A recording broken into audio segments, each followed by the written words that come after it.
Okay, here we go. We're back. Yes, guys, welcome back to another video. Welcome to the George Benson football channel. I know what you're going to say. George, every time Chelsea go in a bad run of form, you disappear. Normally, I disappear for footballing reasons. This time, I've disappeared because of life. There's been stuff going on away from the camera, away from Chelsea, away from YouTube that have absolutely required my attention.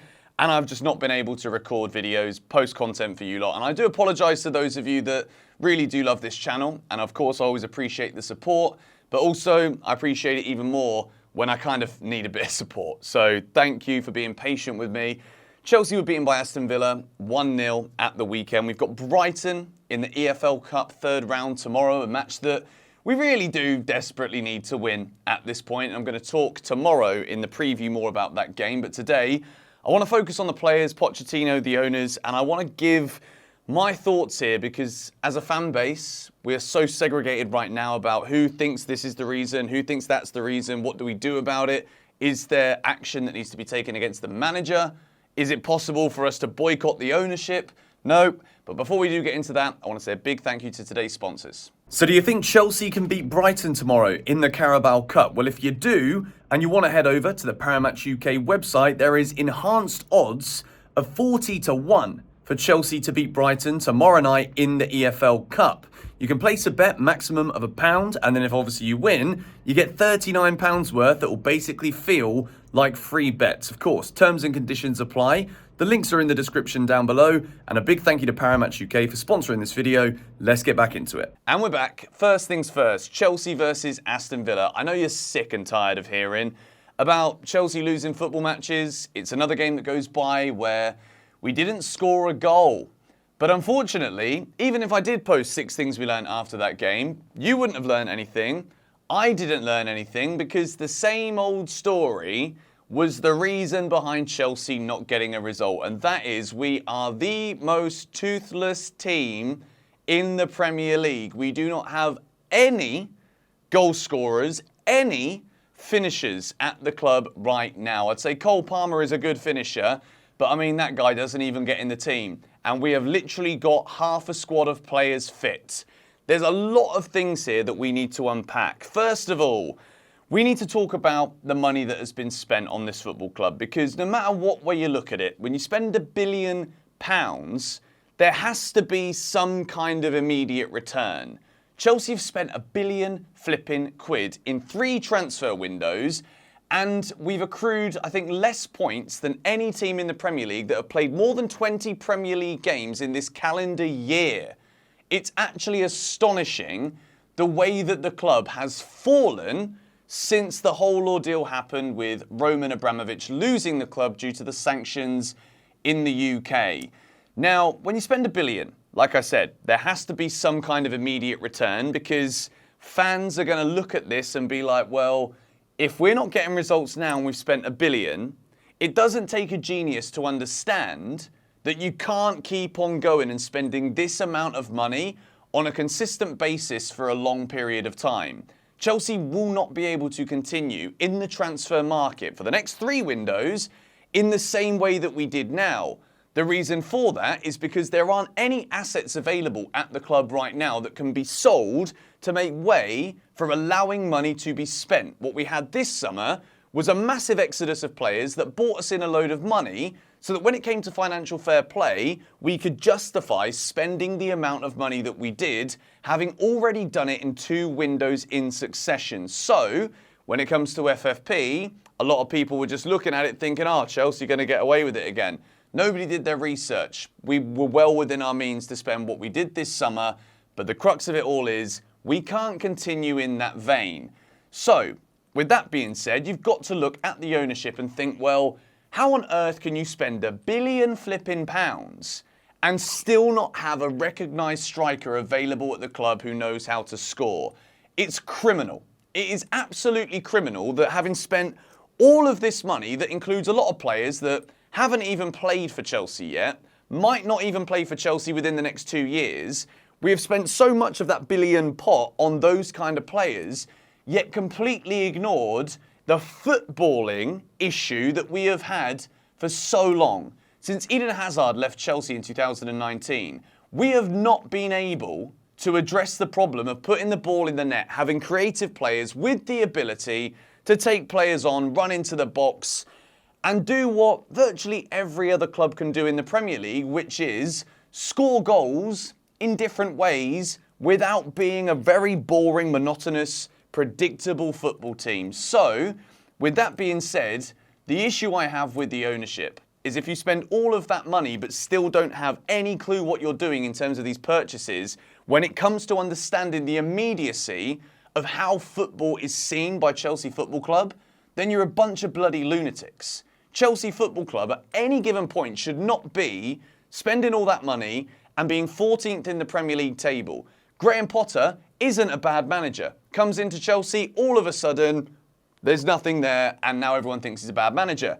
Maurizio Pochettino, renowned as one of the top coaches in Europe, comes into Chelsea, 1 win in 6 games with 5 goals scored, only 6 conceded, but still, it comes back to the money that we've spent, because we didn't flip and spend it, on a person who's going to put the ball in the back of the net. So whoever's executing these decisions does not know what they're doing. And I think the more I look at this now, yes, there are injuries, but I always say I don't want to keep on bringing up the injuries, because when you look at the individuals that Chelsea have bought in, let's talk about the players now for a second, there's a lot of quality. There are a lot of really good individual players at this club. But to honestly believe that you can spend all this money on players that are like 23 years or younger and expect them to come in and just immediately know how to play together with almost zero experience in the team. Thiago Silva brings the average age up because he's so flipping old. And I mean that in the nicest way possible, Mr. Thiago Silva, because I love you, but you're clearly not as good as you once were. You're 39 years old and you are literally the only experienced player that I would classify when it comes to actually understanding the balance of top teams in the Premier League, top teams in Europe. They're not all 21 years old. Yes, there is an abundance of bright young players at Arsenal, at Manchester City, at Liverpool, but they're not all flipping 20 years old, 21, 22 max, you know what I mean? Chelsea Football Club have recruited so poorly, and it is because the people making the decisions are focused right now on making Chelsea a club where when it comes to the revenue, yeah, we spent a lot, but we're only going to buy players whose market value can increase. And unfortunately, when the results are so bad, it's a result of that business, but the market value of players who keep on getting battered every single week and beaten will not rise. So what I've come to a little conclusion of here is that I would not be surprised if this gets way worse before it gets any better. That being said, Pochettino, let's talk about him a little bit now, because Maurizio Pochettino was not my first choice for a manager. I think there are certain things that we keep repetitively seeing so far this season that I don't really like, that I think he could be doing a lot better with. But at the same time, I do wonder how many of these players that Todd Boehly, Bedad Eghbali, Clear Lake Capital have bought in are actually players that when they hired Maurizio Pochettino, Pochettino turned around and said to him, you know what, mate, David Washington's my striker this season. I'm pretty sure Maurizio Pochettino didn't do that. So now, when we're looking on the bench, we've got 2 bloody goalkeepers, Armando Broja, who's been out for 10 months, and then you've got bloody David Washington there. I can imagine he's going to be a quality footballer. But you see the problem here. These are unproven players that have not played in the Premier League before, don't have records of being able to fire teams who can't score goals to win things, to win games, let alone trophies. So Maurizio Pochettino's had his back up against the wall here. He's walked into a situation where he's not being given full control. Eghbali's running into the changing room after every game. Reportedly, Pochettino did give a dressing down to the players at the end of this game against Aston Villa at the weekend. But the fact of the matter is, Pochettino is not a bad manager. The problem is, this is not a team. And whoever it is who's going to come in, be it Pochettino, Zidane, Mourinho, Guardiola, they're trying to work with basically something that is starting bang at the bottom. A lot of the players wouldn't even have known the names of some of their teammates until about a couple of weeks ago.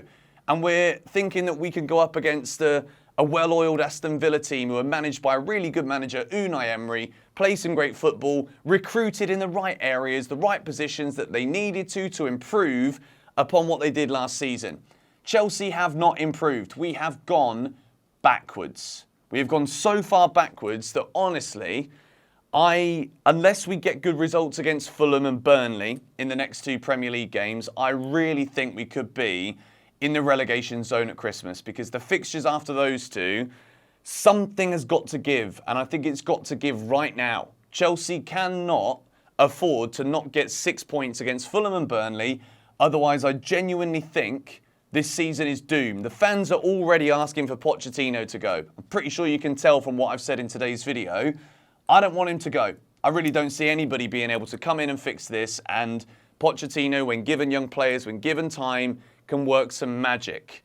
The problem is, this is a results-based business. Chelsea do not belong in 14th in the Premier League table, and that is my perspective as a fan, and I know it's all of yours as well.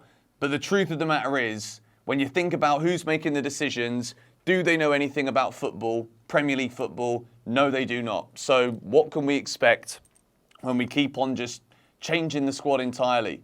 And it's not sustainable. So I'm worried for the future, but I'm excited because I just love football. And I want to see us beat Brighton tomorrow night to go into the EFL Cup 4th round. And then I want to see us turn this around immediately against Fulham and Burnley. And it might sound a bit desperate, but I haven't really spoken to you guys a lot in the last couple of weeks. And when other things outside of football were stressing you out and giving you actually things to focus on and deal with, when Chelsea add salt into these little wounds, you know, it just makes everything a little bit more right. I need to figure out how I'm thinking about this. And this has probably been the most honest video I've made about the ownership so far this season, and maybe before this as well. So let me know your thoughts in the comments below. Thanks for all the love and support. And I'll see you tomorrow for the Brighton preview. Come on, you Blues.